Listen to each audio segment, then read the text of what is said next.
汉中之战，曹操和刘备双方名将如云。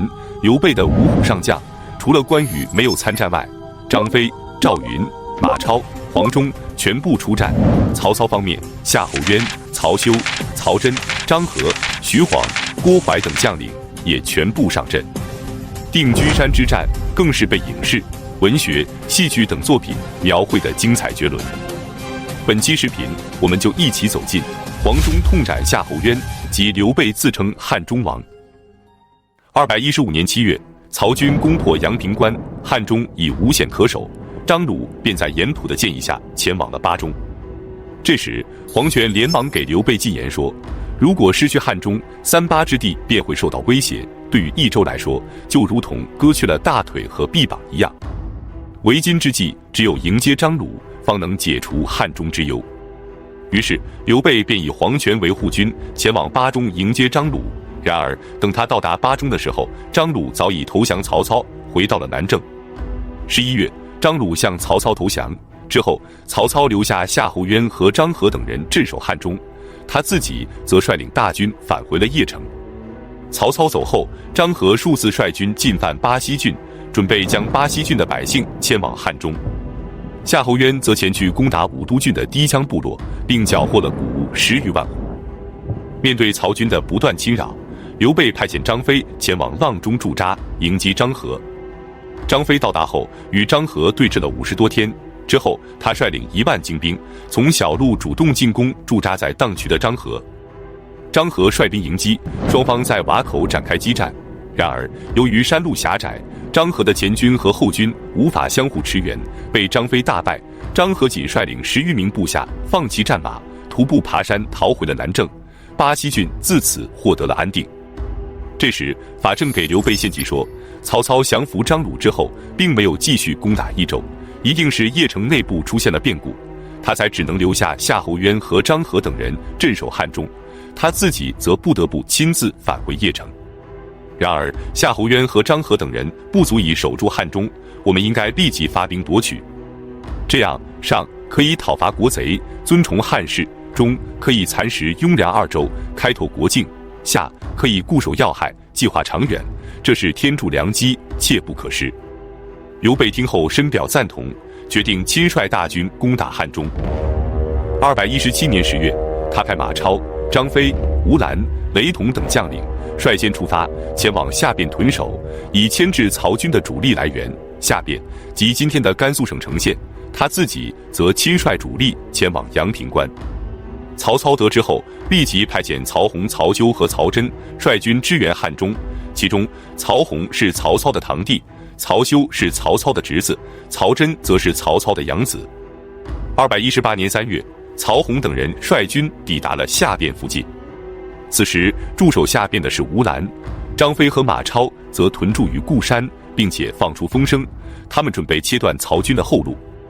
曹洪得知后，连忙与诸将商议，结果大多数将领都对继续进军表现出犹豫不决的态度。这时，曹休起身说道：“如果敌人真的想切断我军粮道，不应该是暗中设伏、隐蔽行动吗？可现在他们不仅不隐蔽，还大张旗鼓地让我们知道其作战计划，只能说明他们是虚张声势，使用疑兵之计。所以，我军应该趁敌人尚未集结完毕之前，尽快攻打吴兰。只要吴兰被击败，张飞的疑兵便毫无意义，只能自行退走。”曹洪听取了曹休的建议，立即发兵攻打吴兰。结果，吴兰的部将任奎战死，吴兰则战败后逃走。吴兰败退后，张飞和马超的疑兵果然失去意义，只能跟着撤走了。曹洪的援军便顺利地进入了汉中。吴兰一直逃到阴平郡氐人的部落，结果被氐人首领强端给斩杀了，并将首级送给了曹操。因此，乌兰是被氐人杀害，并不是《三国演义》里被曹彰斩杀的，因为汉中之战曹彰压根就没有参战。就这样，张飞和马超等人以失败告终。7月，刘备亲率大军到达了阳平关，夏侯渊率领着张合等将领早已在这里等候了。同时，他还派徐晃率军前往马鸣阁驻守，紧盯刘备的侧翼。于是，刘备在攻打阳平关之前，派遣部将陈氏等将领，率领着10几个营的士卒前去攻打徐晃，结果却被徐晃大败。由于山路狭窄，蜀军无路可逃，很多人只能自投山谷，死伤无数。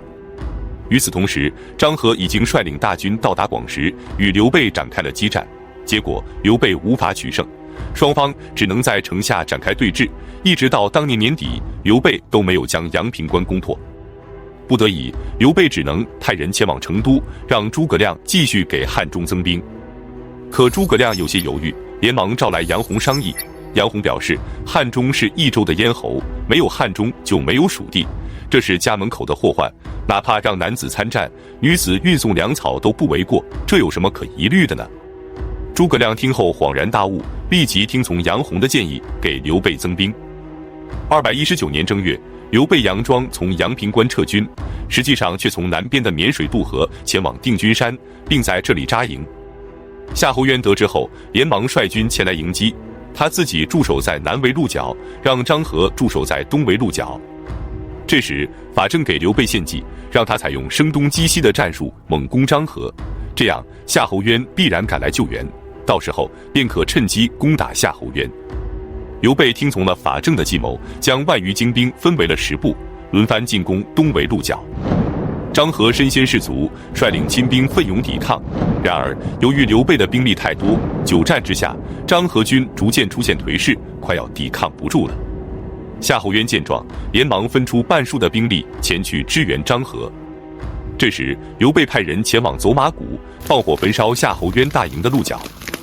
夏侯渊得知后，连忙率领着400精兵前去救火，修补鹿角。而此时，负责牵制夏侯渊的是老将黄忠，他居高临下窥视着夏侯渊的动静，见夏侯渊的兵力被调走了一半，此时又率领少量精兵准备去灭火，觉得时机已然成熟，于是立即率军向山下冲锋，与夏侯渊的精兵展开厮杀。结果夏侯渊的兵力太少，不是黄忠的对手，他本人也被黄忠给斩杀了。至此，曹军的主帅被杀，变得群龙无首，将士们慌乱不堪，开始各自逃散。夏侯渊的司马郭淮以及督军杜袭连忙收敛散卒，并且召集将领们说道：“张合将军是国家名将，连刘备都忌惮于他，现在形势紧迫，只有在张将军的指挥下，才能安定军心。”于是众人便推举张合出任主帅，军心才再次稳定了下来。此战过后，刘备认为曹军心败，只要渡过汉水前往新郑，他便可以坐镇汉中了。这时，郭淮的部下们见刘备率军前来，便对郭淮说：“现在敌众我寡，根本无法匹敌，所以我们应该在汉水边上扎营列阵，阻挡蜀军过河。”可郭淮认为，如果那样做，便是向刘备示弱，更加抵挡不住。因此，我们应该远离汉水列阵，趁刘备大军渡河渡到一半的时候，再突然出击，方可取胜。于是他主动率军后撤，然后远离汉水扎营。刘备率军到达汉水边上的时候，不敢贸然出击，只能在汉水边与曹军对峙。此时，曹操得知夏侯渊被杀的消息后，大为震惊，亲率大军赶往汉中救援。3月，大军到达阳平关。刘备得知后，立即在山上扎营，据险而守，与曹操展开对峙。然而，曹操此次前来，准备了数千万囊粮草，囤放在北山之上，准备与刘备打消耗战。得知情况的黄忠给赵云建议，应该趁机夺取这批军粮。于是，赵云便授予黄忠兵力，约定期限，让他率军前往北山。然而，约定的时间已过，却不见黄忠返回。